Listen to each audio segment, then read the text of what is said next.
Assalamu alaikum everyone. How are you all? I hope you all are doing great by the grace of Almighty Allah. তো SSC 27-28 ব্যাচের ভাইয়ারা কেমন আছো তোমরা সবাই? আশা করি তোমরা সবাই ভালো আছো। তোমরা অনেকেই আমাকে মেসেজ করেছো ভাইয়া সামারি কিভাবে লিখতে হয়, সামারি লেখার টেকনিক দেন। সামারি লিখলে নাম্বার পাওয়া যায় না, স্যাররা 2-3 নাম্বার এর বেশি দিতে চায় না। সামারিতে 10 নাম্বার, কিভাবে লিখলে, কোন কোন নিয়মগুলো ফলো করলে সামারিতে 8-9 পাওয়া যেতে পারে। 10 এ 10 তো স্বাভাবিকভাবে দেয় না। যদি কারো লেখা অত্যধিক সুন্দর হয়, হাতের লেখা সুন্দর, গুছিয়ে লিখতে পেরেছে, তাকে হয়তো 10 দিতে পারে। তবে 8-9 ইজি পাওয়া যায়। তো কোন কোন নিয়মগুলো ফলো করতে হবে? প্রথমেই যে নিয়মটি তোমাদের মাস্ট ফলো করতে হবে, সামারিতে ছোট ছোট সেন্টেন্সে সামারি লিখতে হবে। অর্থাৎ সামারিতে কোনো বড় সেন্টেন্স ব্যবহার করা যাবে না। অর্থাৎ complex, compound, and or but এইসব সেন্টেন্স ব্যবহার করা যাবে না। সিম্পল সেন্টেন্সে লিখতে হবে। বুঝতে পেরেছো ভাইয়েরা?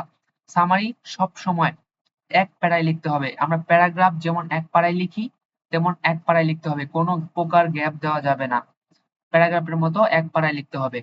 এরপর সামারিতে যে নিয়মটি ফলো করতে হবে, তোমাদের যে প্যাসেজটি দেওয়া থাকবে ভাইয়েরা, সেই প্যাসেজের তুলনায় 1/3 অর্থাৎ 3 ভাগের 1 ভাগ সমান একটি সামারি লিখতে হবে। অর্থাৎ প্যাসেজ যদি থাকে 12 লাইন, তোমরা সামারি লিখবা 4 লাইন।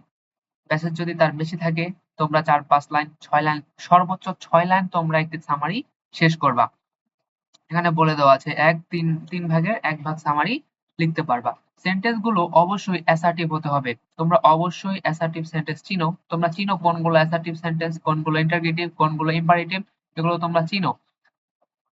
তো তারপরে তোমাদের কোনো এক্সাম্পল বা কোশ্চেন এগুলো ব্যবহার করা যাবে না। এক্সাম্পল দিতে পারবা না, কোশ্চেনও ব্যবহার করতে পারবা না। নিজের ভাষায় শুরু করতে হবে। নিজের ভাষায় শুরু করতে হবে। তো আমি তোমাদের টেকনিক দিয়ে দিব নিচে, কিভাবে শুরু করবা, কিভাবে শুরু করলে স্যারদের ইমপ্রেশন ভালো হবে, ভালো নাম্বার, স্যারা প্রথমেই তোমার প্রতি গুড ইমপ্রেশন তৈরি হবে এবং ভালো নাম্বার দিতে ইচ্ছে পোষণ করবেন। তো প্যাসেজ থেকে কোনো প্রকার লাইন হুবহু কপি করা যাবে না ভাইয়া। কপি পেস্ট করলেই ধরা। কপি পেস্ট করলেই তোমাকে ওই 2-3 নাম্বার দিয়ে রেখে দিবে, এর বেশি নাম্বার দিবে না। তো শুরুতে তোমরা যে কাজগুলো করবা, প্রথমেই তোমরা যেই লাইনটি দিয়ে শুরু করবা, যেই রকম প্যাসেজই হোক, প্রথমেই তোমরা শুরু করবা the passage is mainly written about the passage. প্যাসেজটি ইজ মেইনলি প্রধানত রিটেন লেখা হয়েছে অ্যাবাউট সম্পর্কে, দ্য ফেমাস বিখ্যাত অথবা গ্রেটেস্ট, যে কোনো একটা ইউজ করতে পারো। যদি প্যাসেজটি কোনো লেখক সম্পর্কে হয় তাহলে রাইটার, যদি কবি সম্পর্কিত হয় তাহলে পোয়েট, যদি কোনো নোবেল প্রাপ্ত কারো সম্পর্কে হয় যেমন রবীন্দ্রনাথ ঠাকুর তাহলে নোবেলিস্ট দিতে পারো। রবীন্দ্রনাথ ঠাকুর একাধারে নোবেলিস্ট, আবার রাইটারও, পোয়েটও, তোমরা যে কোনটা ইউজ করতে পারো। যদি কোনো সায়েন্টিস্ট হয় তাহলে সায়েন্টিস্ট, যদি কোনো প্রধানমন্ত্রী হয় প্রেসিডেন্ট, আর যদি কোনো মানবতার কাজে নিয়োজিত কোনো ব্যক্তি থাকে, অর্থাৎ মাদার তেরেসা, নেলসন ম্যান্ডেলা, এইসব যদি কোনো ব্যক্তি থাকে, তাহলে তোমরা মানবতার কোনো কাজে নিয়োজিত ব্যক্তি থাকলে তোমরা হিউম্যানিটেরিয়ান এই শব্দটা ইউজ করতে পারো। খুবই স্ট্যান্ডার্ড একটি শব্দ, ইউজ করলে সামারিটা তোমার খুবই স্ট্যান্ডার্ড হবে, স্যাররা বেশি নাম্বার দিতে ইচ্ছে পোষণ করবেন। তারপরে তোমরা যে কাজটি করবা ভাইয়ারা, তোমরা যেই প্যাসেজে থাকুক, যার নামে থাকুক, তার জন্মসালটা উল্লেখ করে দিবা। সেকেন্ড লাইনই থাকবে তার জন্মসাল, কত সালে সে জন্মগ্রহণ করে। যেমন রবীন্দ্রনাথ ঠাকুরের জন্ম এখানে দেওয়া আছে, তোমরা এই সালটা উল্লেখ করতে পারো যদি রবীন্দ্রনাথ সম্পর্কে কোনো প্যাসেজ আসে।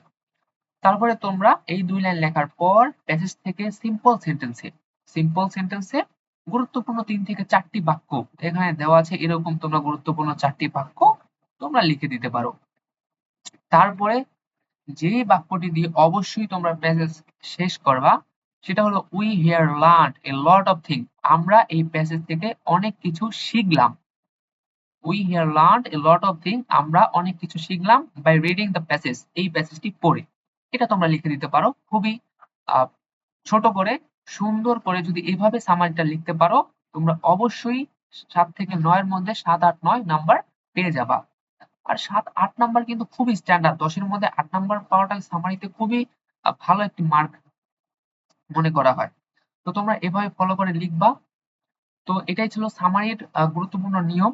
এর পরবর্তীতে তোমাদের প্যারাগ্রাফ কিভাবে টেকনিক দিয়ে লেখা যায়, লেটার কিভাবে টেকনিক দিয়ে লেখা যায়, এই সমস্ত ভিডিওগুলো আসবে। আহ, সেই জন্য চ্যানেলটি তোমরা সাবস্ক্রাইব করে রাখো, যেমন এইসব ভিডিওগুলো আসলে তোমার কাছে নোটিফিকেশন চলে যাবে। আর সে পর্যন্ত তোমরা ভালো থেকো। আর তোমাদের কোন কোন টপিকের ভিডিও চাই তোমরা কমেন্ট করো, কমেন্টে জানিও। আর এসএসসি 27 এবং 28 ব্যাচের ভাইয়াদের জন্য, ভাইয়া এবং আপুদের জন্য আমাদের ফেসবুক গ্রুপ খোলা হয়েছে, মেসেঞ্জার গ্রুপ খোলা হয়েছে, তোমরা জয়েন করে যেতে পারো। আমি তোমাদের ফেসবুক গ্রুপের লিংক ডিসক্রিপশন বক্সে দিয়ে রাখবো, কমেন্ট বক্সে দিয়ে রাখবো, তোমরা সেখান থেকে যুক্ত হতে পারো। আশা করি খুব ভালো বেনিফিট পাবা সেখান থেকে। ঠিক আছে, তোমরা সবাই ভালো থেকো। আল্লাহ হাফেজ, আসসালামু আলাইকুম।